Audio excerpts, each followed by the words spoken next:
If there's one thing most of us don't understand about Asphalt Legends Unite, including myself, it's how they rank their cars. As we saw with the comparison for Class C King, the Gallardo remains the best choice for Elite C, with the McLaren GT and the newly released Nissan Z GT4 close behind in second. What's important here is that the Gallardo is ranked lower than these cars, yet when driven, it actually outperforms those higher ranked cars in almost every scenario. Of course, individual stats matter when choosing a car, but those stats should also reflect its overall performance in the game. So I've been planning to compare cars with similar rankings but in different classes. I've posted polls on my YouTube community tab asking which cars I should compare, so if you want to be part of it, just subscribe to my channel. Our first comparison will come from the latest poll where you guys picked the Porsche 911 Turbo 50 years of Class B to face off against the LaFerrari of Class A, the Dodge Viper GTS, also Class A, and the ATS Corsa RRTurbo of Class C. All these cars are ranked between 3390 and 3500, so it'll be interesting to see which one performs best on 1000 Minarets and straights and hairpins. Remember, I'll be posting more polls to see what cars you want me to test so we can build up our Asphalt leaderboard, so don't forget to subscribe to have your say. If you like what you see here, feel free to give this video a like and comment with your ideas for future comparisons. Now let's get started.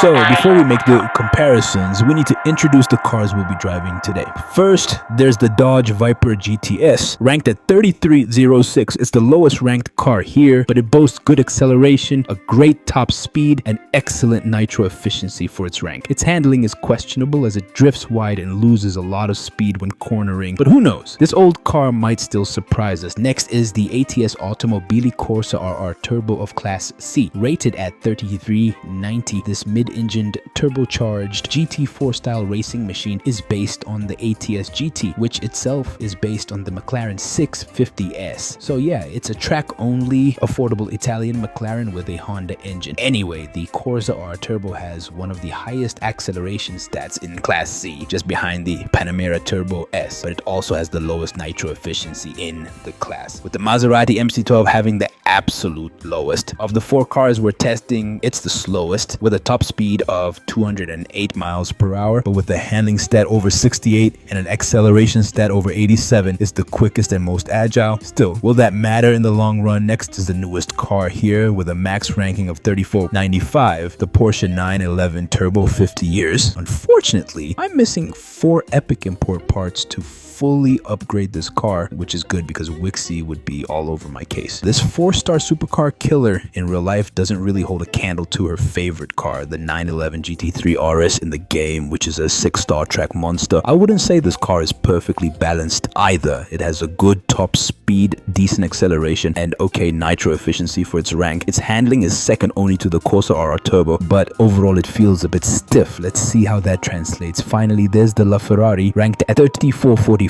It's the fastest car here with a top speed of 235 miles per hour, along with good acceleration and excellent nitro efficiency. Its handling, however, is atrocious, not just compared to the LaFerrari Aperta or the other cars I'm comparing today, but also within its own class. It's definitely one of the worst. So I posted a poll on my YouTube channel asking which car would win this comparison, and most of you said the 911 Turbo 50 years would win since it's the highest ranked car here, but also because it felt like a more balanced option to some. Well, let's see if you all are right, shall we?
Wow! Well, it seems that on 1000 Minarets, the LaFerrari takes the win, which makes sense because that car has the highest top speed and enough acceleration to catch the 911 Turbo and the ATS on the straights. In the long roundabout, the ATS has the advantage, but not enough to catch any of the other cars ranked higher than it. Despite its crazy acceleration, the ATS is pretty much a sitting duck compared to the other cars that can all reach over 220 miles per hour. With that, we head to straights and hairpins in Auckland, which is more about corners. Will the 911 Turbo 50 years prevail here? Let's find out.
Well, now, that is interesting. The 911 Turbo 50 years prevails here, even with the ATS being the quickest and most agile, and the LaFerrari being the fastest. I should note that the 911 took the top spot by the slimmest of margins, as each of our 4 cars were basically bunched together at the end of this track rather than being spread out in 1000 Minarets. So going back to our poll, the people who said that the 911 would come out on top were half right. The 911 Turbo 50 years did end up taking the win at straights and hairpins, but never doubt the top speed of the LaFerrari, as it clearly overshadowed the Porsche at 1000 Minarets. With that, I hope you guys enjoyed this comparison. Stay tuned because we've got some more grippy, agile wonders from Class A and S to compare. Remember to like the video and subscribe to the channel to vote for upcoming comparisons, and let me know which cars you want to see compared in a future video. Until then, stay safe and I'll see you later.